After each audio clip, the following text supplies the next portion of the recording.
Russia will procure more Zubr Bison hovercraft, a 62-foot-long, 555-ton air-cushioned behemoth that can ferry 3 tanks, 10 smaller armored vehicles or 500 troops. Construction of the first vessel is slated to begin in 2018, according to Russian news site Sputnik News, which did not indicate how many rubbers would be built. By way of comparison, the U.S. equivalent is the Landing Craft Air Cushion, or LCAC, which only weighs in at 182 tons and can carry just 1 tank. Both the Zubr and the LCAC are Cold War designs. By the time the Soviet Union collapsed, the Soviet Navy had 8 Zubrs. Russia ended up with 3, Ukraine with 2, and Greece eventually ended up with 4, including post-Soviet vessels. Now, China is also buying Zubrs. Why bring back an old class of landing vessels?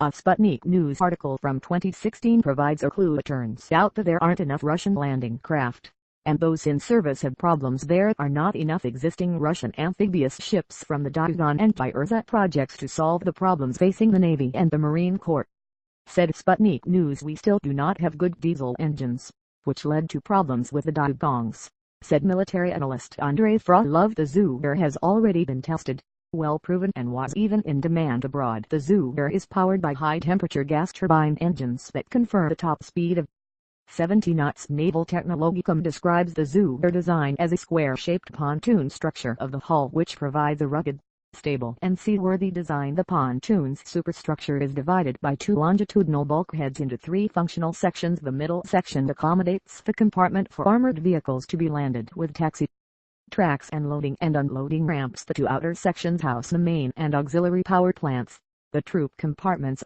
crew living quarters, and life support and NBC nuclear, biological, chemical protection. The Zubr is armed with 2 multiple rocket launchers, 4mm short-range anti-aircraft missile launchers, and 2 30mm guns. As part for Russia media on defense matters, there are some rather large claims for the capability of the Zubr. The ship is able to land troops on 78% of unimproved shores throughout the world, claims Sputnik News. Moreover, the Zubr is invisible to radar stations. This effect was achieved due to the fact that during movement, the ship sails on a giant cloud of water spray, which tethers its contours on radar screens. Just as interesting is the assertion that reviving Zubr production is a response to foreign interest. As Foxtrot Alpha points out, Greece was so unhappy with its Zubrs that it sold some of them to China. A giant amphibious hovercraft that can transport 3 tanks would be useful to China amid the islands and atolls of the contested South China Sea. However,